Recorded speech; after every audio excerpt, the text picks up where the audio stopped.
This thing on? Oh, I love my Elvis microphone. Shout out to Lisa Marie. God rest your soul. Thank you for listening to or watching the JT and Looney podcast. Coming up, we're going to talk about the future of Lamar Jackson. Should that be in Las Vegas? I think so. JT wants Tom Brady. In the silver and black, we'll have nattering nabobs of NFL nuggets, break down, shake and bake, sauce and toss the NFL playoffs. We'll have our upset specials and much, much more, as they say when they don't know what else to say. It's the JT and Looney podcast. Check it out right now. It's the only way to make this podcast work is vulgarity, Right. calling out others, screaming, wearing costumes, doing something. You have to be against everything. Yes, yeah, we've tried everything possible that we can do to make this podcast work. I still believe this podcast is going to be great. I'm going to go to the early files of us. Like 8 years from now, when we're doing so many different things, we're going to go, did you ever have the Looney JT 2021 like a wine? Like, what do you mean? Oh, it's the podcast from 2021. That'd be that great. was the really good years when they were really flying instead of doing corporate podcasts. But I'm excited.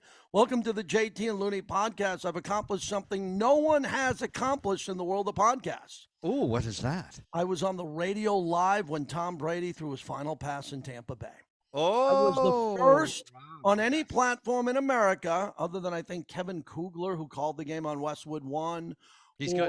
You know, when we saw the broadcast on the game, I was on the radio live, and when he walked off the field, I opened the door to the Tom Brady discussion. Where does he go next? So I feel like I'm ahead of the curve on this. Even Stephen A. Smith, the most popular guy in all of sports media, no debate on any platform, called into my Mad Dog Sirius XM show. Nice. Listening, and he said, oh, my God, let's go. And we had a nice conversation about this topic before the debaters and the writers and the teleprompter guys got after it earlier today. How are you, Tom? Oh, I'm doing great. I'm in fine fettle. Some great football over the weekend. Josh Allen was able to still fumble and throw interceptions, but win a football game for the Buffalo Bills. I was happy about that. We'll see what happens next time. Well, it wasn't all good football if you live in Los Angeles and you're one of the 37 Charger fans. They're actually on their mailing list. Boy Blunder, that came from me, the greatest nickname recently, Boy Blunder, Brandon Staley.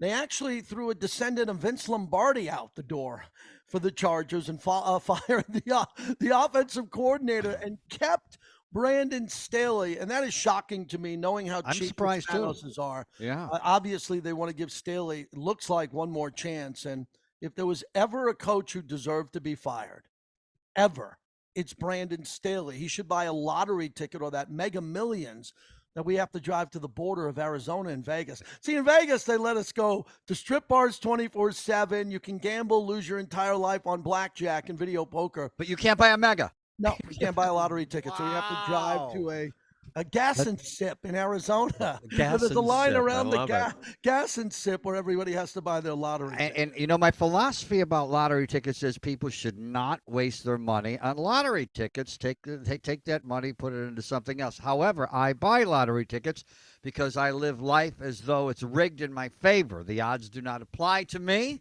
and I would be a guy that would win a lottery, and that's always been my philosophy about life, etc. But I think the smarter thing for others would be not to buy a lottery ticket. And as far as the boy blunder from the Chargers, well, first of all, it's not my coaching job. As you know, I always wanted to take the foot out of football.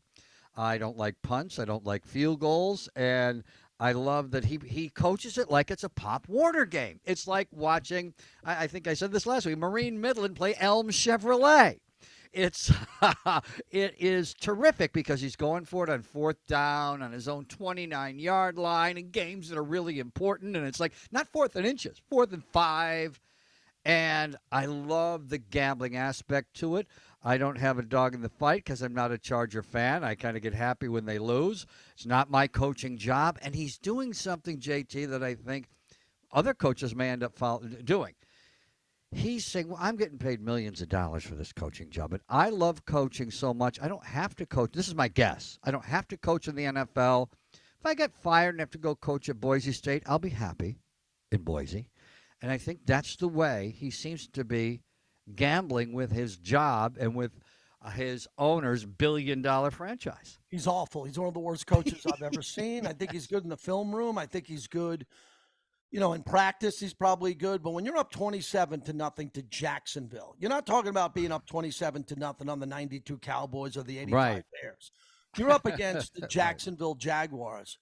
And the Raider fans have a bounty out on me for this one. I'm a fan of Justin Herbert. As I've told you many times on this podcast, I think he's the greatest young quarterback that I've ever seen since John Elway and Dan Marino. He's at that level. Arms down, especially the first 3 quarters of football games. Exactly. And the fact that he was a part of that game, because I went to the 28-3 Atlanta victory over New England in the Super Bowl, the greatest comeback of all time. And what everybody noticed about that game, and Kyle Shanahan was the offensive coordinator for Atlanta at the time. And the reason why he and Matt Ryan equally were blamed for that was the play calling. You stop running the ball, and running the ball keeps the clock running. And when you only need a first down or your quarterback runs for a first down in the third quarter, when you're up 28-3, or the fourth quarter, if the score's even closer, clock keeps going. One more first down wins the game. And that's what fascinated me about what happened with Justin Herbert. He should have looked to the sidelines and told the coach, shut up. I'm going to run a bootleg on second down and pick up a first down. And that clock, and adding another 2 minutes with another 3 downs, would have won the game. They couldn't figure that out as high school coaches. Pop Warner coaches were sitting on their couch going, are they too stupid to realize they can win it on offense? When you're collapsing, everybody, Tom, blames the defense because they're giving up touchdown, Right. and the team's coming back. No, blame the offense because all they got to do is stay on the field, and the other offense can't come back and win that game. It was just so bad. And it was interesting is I lost interest. I was doing errands. I came in. It was 27-0.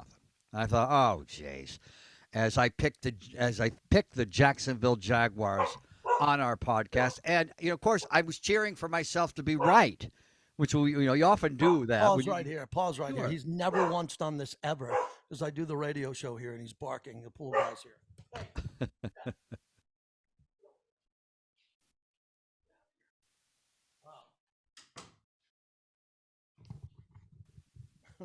Get the edit on that, please. Why? Actually, let's. I'm professional. I don't. Let's raise the curtain. I don't Does Joe Rogan's dog ever bark? No, I don't believe in that on any radio. I don't believe at any time in any place you should have FedEx people coming to your doorbell, or dogs barking, or the pool guy coming and giving you the money. Oh, little children playing in the background and making faces while you're talking about the war in the Ukraine. I'm a professional. As they said in the movie Private Parts, Howard's dad, I am a broadcast professional. And that's the least we can do. One of my favorite part of the movie's Private Parts was when he told his dad, I want to go into broadcasting. And his dad said, well, you have to learn how to express yourself. And Howard says, this from a guy who's been telling me to shut up for 18 years. You're a moron. You're a moron. You're a moron. But back to Brandon Staley. So the fact that they couldn't manage a 27-0 lead, the franchise, as we've talked about at length on this podcast, the franchise needs a break because of the 8th most popular team in LA. They need a big break. They need something great to happen, like a Super Bowl, a home AFC championship game, because then people in LA, they'll jump on the bandwagon. So you have to add that to this story and what he did to hurt the brand. If this happens to the Buffalo Bills, well, it's happened before. If this happens to the Tennessee Titans, well, it's happened before. Right. But this has not happened to the Chargers in Los Angeles the way it happened in San Diego. And it's just unacceptable. They should have fired him in Jacksonville, the coach. They should have fired him when he landed. I'm not saying they could afford Sean Payton. Jim Harbaugh took his name out. He's going to stay at Michigan. But there are plenty of coaches that Dean Spanos could have went forward with, paid Brandon Staley to go away, and had a better offensive coach for Justin Herbert, who needs it. And they desperately need to do something, as you mentioned. Even the Rams winning a Super Bowl didn't help that much. As I've told you through observing, you've been in that stadium. When the Raiders played the Rams, it was just full of Raiders fans. And when the Cowboys played the Rams, it's full of Cowboys fans, et cetera, et cetera. The only time this is the Rams who won the Super Bowl. The only times they really have an advantage is if they're playing the Arizona Cardinals. who've got no fan base, especially a traveling fan base, and no great rich history where people who've relocated to Los Angeles have an Arizona Cardinal bar. Like there's an Eagles bar, and the Shack on Wilshire is an Eagles bar. And there's bars all over Los Angeles that have Browns, but there's Browns bars and Eagles bars, etc. There's no Arizona Cardinal bar, and that's the only time the Rams, who won a Super Bowl, even have an advantage. So the Chargers have a long road to hoe when it comes to building a fan base, and that didn't help. I'm assuming the Chargers don't have a Charger bar in Los Angeles. And Oh, good point.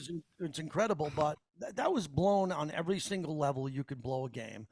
The only comp, as we like to say in real estate, what's the comp is the 28-3 Falcons game that they lost with Julio Jones and Matt Ryan. I mean, it was Right. pretty easy to throw a 3rd and 4 slant to Julio Jones, right? So he picks up a first down, the game's going to end. But Justin Herbert has a beautiful player too in Austin Eckler. But the week before, as we touched on in the podcast, Brandon Staley played Mike Williams, who's a China doll, who always gets hurt along with Keenan Allen.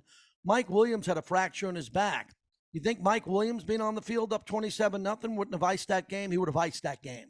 So the Chargers are going to bring back Brandon Staley. Another thing, again, because it's not my coaching job, I love that he played the starters. Another thing is, there's an argument about whether or not momentum exists, whether in sports, whether or not it's a real thing, and because it's abstract, and it's an argument that can be made that it doesn't even exist. We love to talk about it in sports, but he wanted to keep momentum going into the playoffs, and I don't mind that as a coaching choice.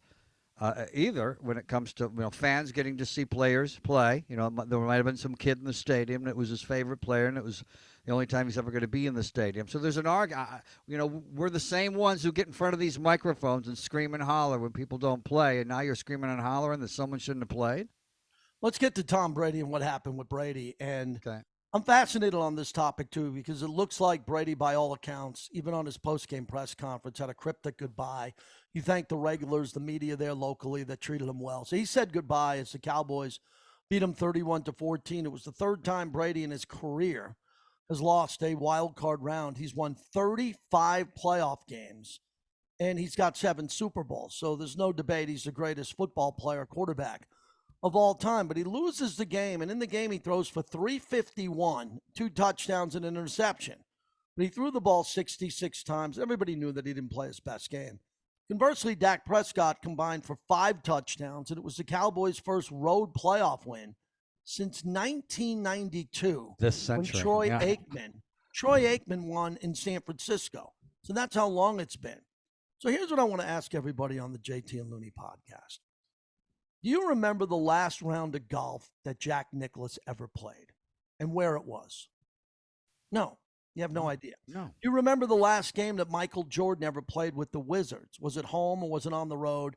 Do you remember that? No, his fans No expunged those years from their memory. Yeah, no one remembers that. I'll give you even the best one. The greatest hockey player of all time is Wayne Gretzky. You even remember what uniform he was wearing? Was it the Rangers? Was it the Rangers? You don't know. I don't know. I know. My point. Yeah, right. But everybody remembers Tom Brady because he just played this past Monday night, and he didn't play well. And everybody now is saying that he's washed. That's the new term for the kids. They don't say washed up, they say washed. And he's done and all of that. How embarrassing is this topic? In that game that he lost, he threw a touchdown pass to Julio Jones, which was one of the best balls I've seen him throw this year. He threw a touchdown pass to Mike Evans, which was fantastic. So Brady gave you the glimpse of how great his career was. Plus, he doesn't have a torn ACL, a rotator cuff surgery. Right. He's fine. And Tom Brady will play again. The question is, where is he going to play? And the front runners, the betting favorites are Las Vegas or Miami. Well, one thing I know about Tom, I can read Tom Brady. He is the George Santos of press conferences. Tom Brady's only lying when his lips are moving. And so I know by reading his double speak from the press conference that he's done in Tampa Bay. So you read him as well, too. We've been watching the various scandals over the years where Tom Brady gave non-answers to questions from Deflategate and other things. He's going to continue to play. Also, what's the use in getting divorced if you're not going to continue to play football? You got divorced because you chose football over your wife and kids. You got to keep playing football. Well, that's a good debate. What it does is it opens up the conversation to talk about the personal lives of athletes like we do with politicians. Right. We do it with movie stars. We do it with rock stars. So why not do it with Tom Brady, who's paid more than politicians, movie stars, and rock stars? Damn right. So he just got divorced. So the question, let's look at where he could end up. First off, he could go to the booth in Fox. I never thought that made sense because of Tony Romo. Tony Romo made the transition, and he's great, not good. Even though people in the last game thought he was a little bit off. The same goes for Peyton Manning. Peyton Manning. Let me just Yeah. say this also about him. He's terrific, and he's so positive, and he still loves football so much and misses it so much because when you stop playing football, it's usually for people, it's the last game in high school. You can't go down to the YMCA and play again. He gets to continue to work in football. People who don't like Tony Romo are in a dark place. He's too happy, and he loves what he's doing, and people aren't that happy with their lives or their jobs, and so they hate him for all the darkest wrong reasons. He's terrific. So we agree, Romo's terrific, and every game's not going to be perfect, but he's Right. really good. We also know that Troy Aikman is the highest paid at Fox, and we know that Peyton Manning is so big. Peyton Manning's so good on the Manning cast with his brother.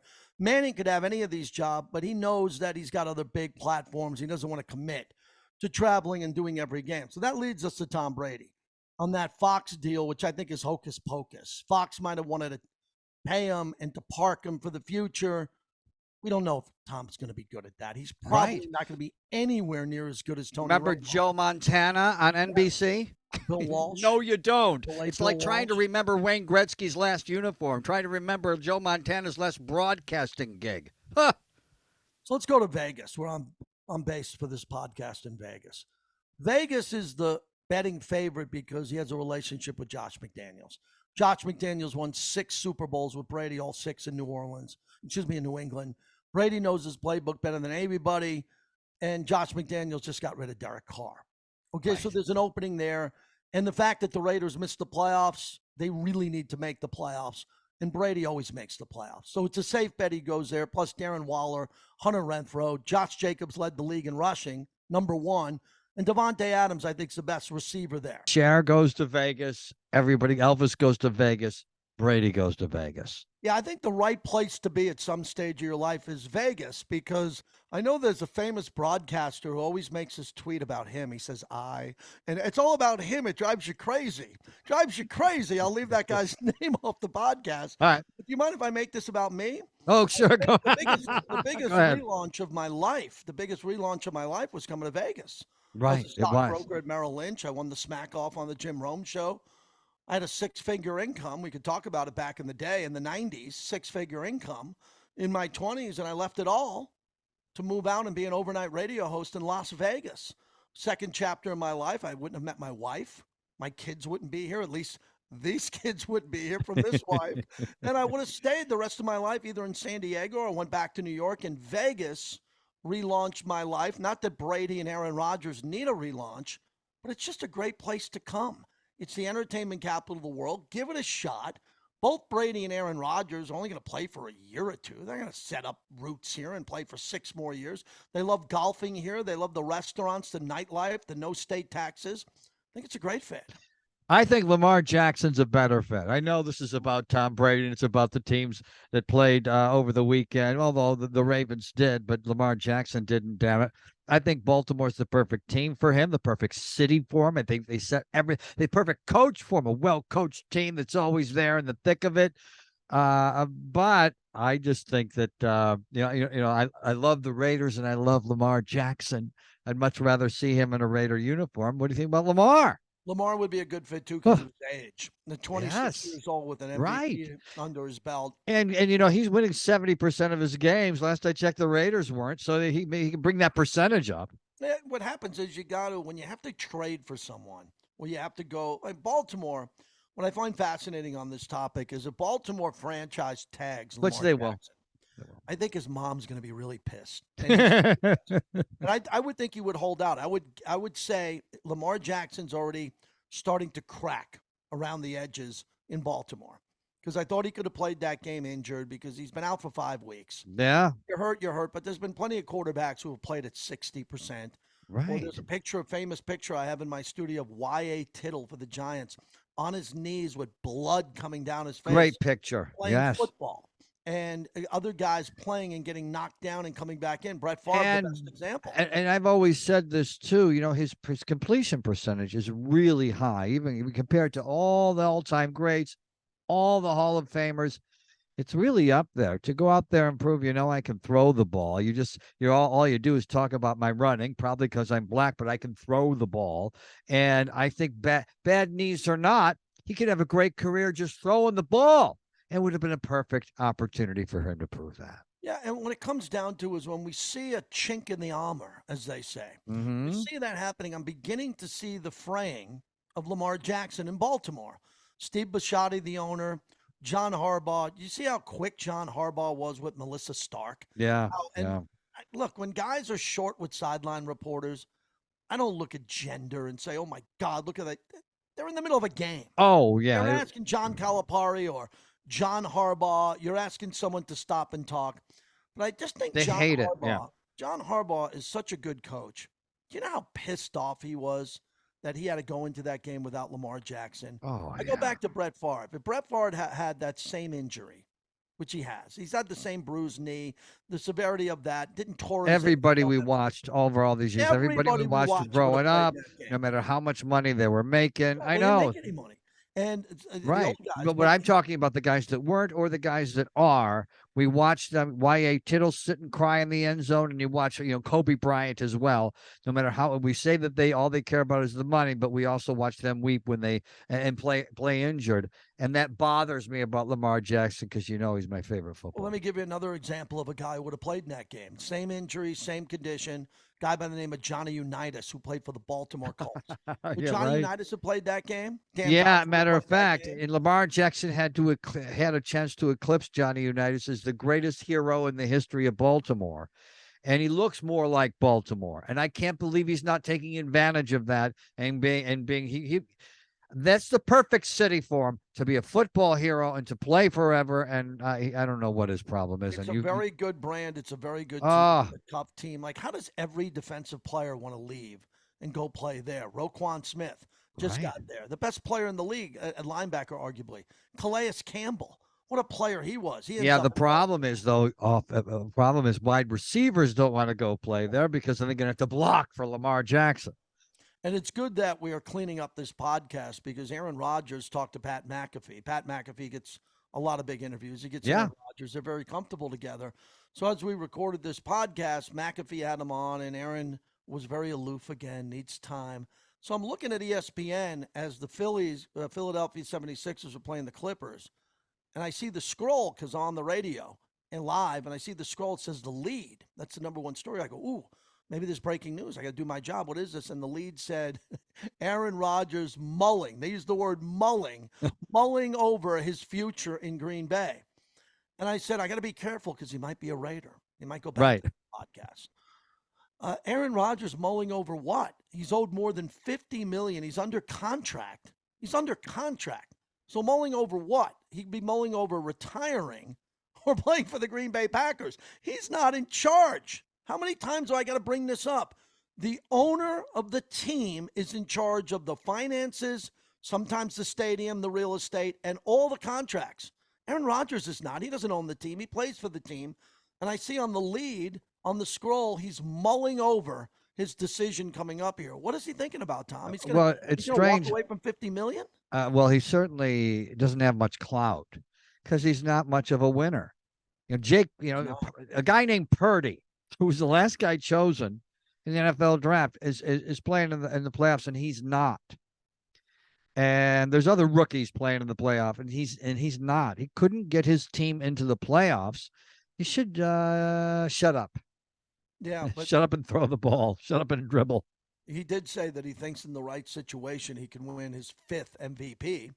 Well, that leads me to believe the right situation is in Green Bay. They're under 500. Well, why does he want to be the MVP? Who cares about MVP? Good point. Don't you want to win Super Bowls? And he talks too much about not playing or not caring if he plays or how he doesn't over-identify with being a football player. All things that are fine, but you shouldn't say them into microphones when you're getting paid that much money by your boss. And it worries you when you're a fan of a team. And Tom Brady, just to scare everybody, says he wants to play till he's 50 or 60 or whatever. That's the kind of attitude you want from any quarterback you have, not the attitude that Aaron Rodgers has. As I tweeted out earlier, and I'll say it again, I thought that on this date, as we look at this date, as Tom Brady has been eliminated from the playoffs, and we record the next day. So we record this on Tuesday, January 17th, 2023. It might have been the dumbest day in sports radio history. It should go down in a time capsule because people on debate shows, other people say, well, Tom Brady's washed. As I said earlier, washed. Right. So kids my son's age don't say washed up, they say washed. And I'm saying you got to be pretty ignorant, stupid. I'll keep the words less profane on taking a guy's entire career and questioning this extremely successful guy. When they had the 50th anniversary of the Super Bowl and everybody showed up in Santa Clara, all the Super Bowl, they had the 100 greatest players of all time. Everybody showed up. Everybody was there. And then they had the quarterbacks. And the one quarterback that walked in with the coat on, they all had the same coat, Tom Brady with the sunglasses on. It was Peyton Manning, Joe Montana, Joe Namath, Roger Staubach. They were all there. All there, and there's Tom Brady. And that was Super Bowl 50. It's now Super Bowl 57. And there are people questioning his ability to be great or to play at the level he played at again. I mean, it's ridiculous how short-term people's memories are. I can't stand Tom Brady. And Tom Brady looks like he can play 5 more years as long as he doesn't get, he really gets the ball out of his hands. He doesn't get sacked. He can hit wide open receivers still. And sometimes he gets rattled and doesn't play well. That's every quarterback in the National Football League. I think there's about 20 teams that would like to have Tom Brady. One of your biggest hot buttons since we've been friends and together has always been you have to hit the guy who's wide open. If you can't hit the guy who's wide open, and how many times have we seen that flare pass? They call it the wheel route or a screen, and guys just throw it over someone's head. I love Derek Carr. We've been talking about him a lot. There are times I sit there and go, Derek, you threw it out of bounds. It's 4th down. It's 4th down. You threw it out of bounds. I mean, what are you doing here? You always go nuts when a quarterback doesn't keep the ball in play or throw it to the guy who's wide open. Well, I love my running quarterback, so I wanted Tim Tebow to do well in the NFL, and you were all in and trying, on Tim Tebow, but I kept having to scream that at you. He can't hit wide open receivers. And you kept saying, well, he did in college. Well, he's not now. He might be the best example. He might be the all-time best example, and he doesn't have to do anything. Tebow, we've talked. Tebow doesn't have to. He just wakes up in the morning and he's glorious. And here's another thing I always admired about him. He was willing to take big risks and have enormous goals with all of us watching. And he didn't have to do that. He didn't have to go do the baseball thing with all of us watching and people cheering for him to fail. But he did. You got to admire somebody who has big goals like that and goes after it, even in his circumstances with everyone watching and he couldn't kicking hit your guys ass. who are wide open. No, he couldn't. But in college, if you go to his YouTube page, there's 60 videos of him throwing 60-yard bombs right on the fingertips perfectly. Then he went to the NFL and he just had a hitch. All of a sudden, he forgot how to play football. It's like Chuck Knobloch. He went to the major leagues, played second base, couldn't throw the ball to first. It's like, how'd you forget how to play? Tebow did that. Hey, a couple of housekeeping items I want to get in here before we wrap this up. I'm getting on a plane to go see my mom and dad, who are both 84 years old. I'm going to Naples, Florida. Very important. This is 2 years. I had 3-year anniversary come up on the last concert I went to see, Tool, which is in my demo. But I went and saw it before the world shut down with COVID. I was thinking about my mom and dad, who I'm very tight with, and especially my aunts and uncles and my cousins. If you add in COVID on top of the last, it's kind of the 3-year anniversary of COVID. Right. February into March, 3 years ago. I think of all the trips I lost with my mom and dad. They lost with me because of that. So I'm very excited to fly across the country tomorrow, Vegas through Dallas to get to Fort Myers to see my family, my sister, brother-in-law, and do that. And I hope to do it a lot more because I think we should all travel. I know there's been travel in the news. It's been terrible travel stories as of late. But I still want to encourage everybody to go out of their way, which you shouldn't have to, but now you have to because of the finances of it and the difficulties in traveling. Go back and see your family now after COVID. Yeah, and do some of those things. Maybe take the trip, Don't worry as much about whether or not they're going to find somebody better when you're not at work or whatever. Or just make sure you go see people. Because you're mentioning this, my cousin Sam and his wife Sue, and my cousin Maggie and her husband Jim were all very close growing up. And my aunt had 7 boys and 1 girl. Sam was one of my favorite cousins of that crop, although I'm close to all of them. And Maggie, several years, invited us on ski trips. And for one reason or another, I didn't go. And then my Maggie's husband Jim skied into a tree well. Do you know what that is? Yes. Yeah, and died. And he was the most experienced skier in America. I So met that was Maggie in Seattle. Oh, Correct? you did. I Yes, you did meet in Maggie. Seattle. It's Yeah. right. And then my cousin Sam now has 20 brain tumors out of the clear blue sky. We were supposed to go on a ski. Oh. We were supposed to go on a ski trip in March together, and I kept postponing those ski trips for different reasons. And then COVID got in the middle of it too over the years. And now, there's probably going to be no more ski trips with Sam. Yeah. And so I'm probably going to fly into Columbus to visit Sam while I can. And to just dovetail on what you're saying, go see people while you can, and don't worry as much about your bank account. Worry more about seeing people. And the other point I wanted to make to you, because you're in LA and you survived, I've seen the video. I don't want to hear about a drought ever again. I'll hear about global warming. I'm good with that.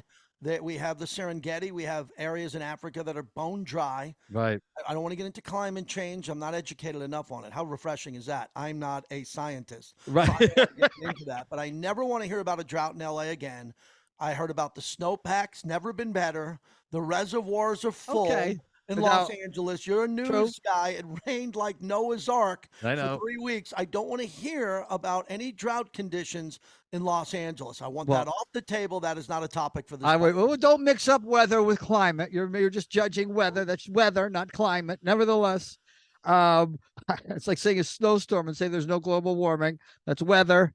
But I'm not a scientist either. All I do know, we might know Al Gore, an apology. I've always said this. 20 years ago, that movie about climate change, if it was hosted by Morgan Freeman, people would have taken it seriously because Morgan Freeman didn't run for president. We don't know if he's a Republican or a Democrat.